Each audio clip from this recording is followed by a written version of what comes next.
That says it all.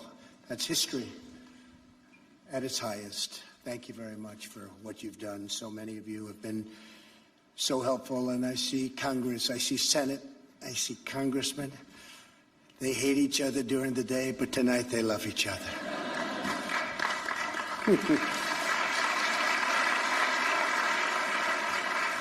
It's my pleasure to be with you once again at Ford's Theater, the annual gala.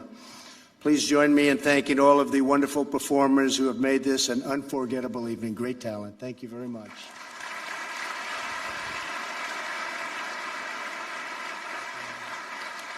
So tonight we come together to celebrate American life, history, culture, and the eternal legacy of President Abraham Lincoln. I want to thank all of the chairs of the gala, including your honorary co-chair, America's beloved First Lady. Oh, I'd love to have her poll numbers. How do I get her poll numbers, Kevin, John?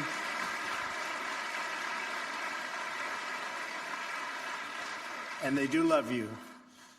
We're honored to be joined by many members of my cabinet, thank you very much, and members of Congress, many friends and distinguished guests, very distinguished as a matter of fact.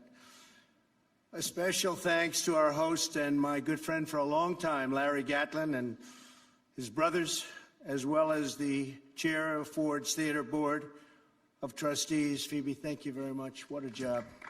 What a job. Thank you. And finally, to Paul Tatru, and the way you ran up those stairs, Paul, I was going to do it, but I didn't want to take a chance. And the entire staff of Ford's Theater, thank you very much for everything you've done. This is an event that we hope to be here, what do you figure, another 6 times, right? 6 times, at least. At least.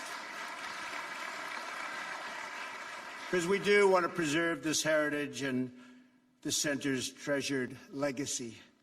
I also want to congratulate tonight's Lincoln Medal recipients, a man I have a lot of respect for, General Colin Powell and his wife, Alma. And maybe even more respect for you, Alma. Great job. Great job. Thank you. And thank you for your service to our nation. You have been outstanding. 2 people to really look up to. Congratulations. Congratulations. And congratulations as well to somebody I used to watch a lot, Mark Russell, who's been a devoted performer at Ford's Theater for many, many years. Mark, congratulations. Congratulations.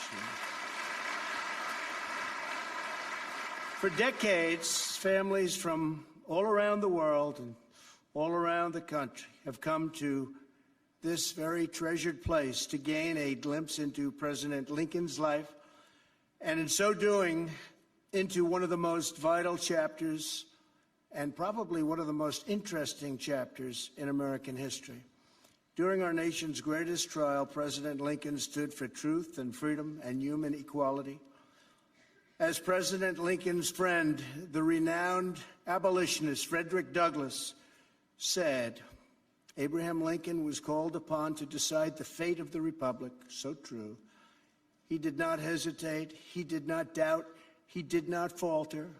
His faith was strong and is unwavering in patriotism like nobody else.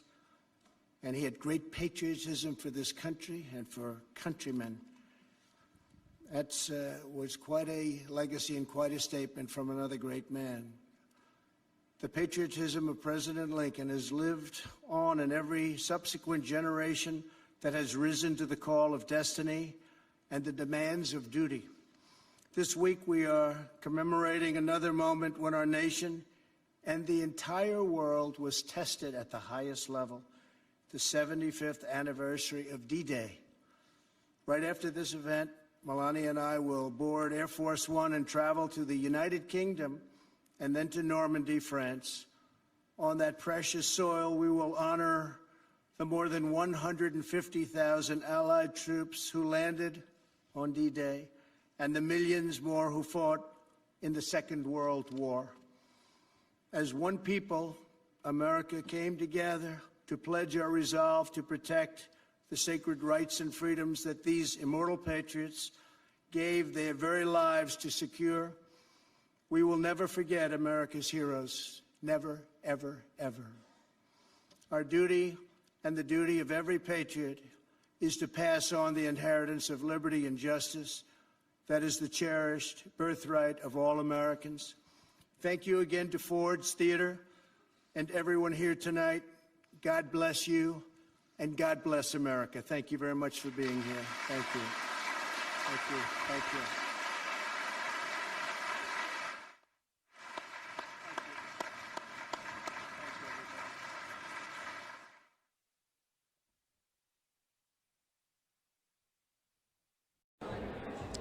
We're back with Senator Gillibrand, who has been nice enough to pause taking selfies with the town hall attendees.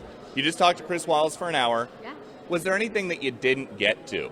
Well, we didn't get to the economy, so I really did want to talk about how we reward work, how we grow jobs, how we have better public schools, debt-free college, and national public service. And the economy is something that President Trump says he is going to run on as well. He thinks that it is strong for him everywhere. If you were on the debate stage with him, what do you say to that? Well, I don't think he has a plan. He doesn't have a strategy, and he's all over the place. I mean, he's not done the things he said he was going to do. He said no bad trade deals, but then he started trade wars. He said he was going to bring back manufacturing, but we haven't, the trade deficit's only grown. So he's not done what he said he was going to do, and I have a vision for this country that's really bold. I want to make sure that we have job training, that anyone who's underemployed or unemployed gets job training, skills training at our community colleges or our apprenticeship programs or our state schools. I want to make sure that we reward work in this country with higher pay, supporting our unions, making sure that we have infrastructure around work like national paid leave. Yesterday you were in California. Today you are in Dubuque, a tough part of Iowa to get to. How complicated is it to campaign nationally for president, and then your day job requires you to get from upstate New York to Washington, D.C. a couple times a month? How complicated is the travel aspect of it alone? Very,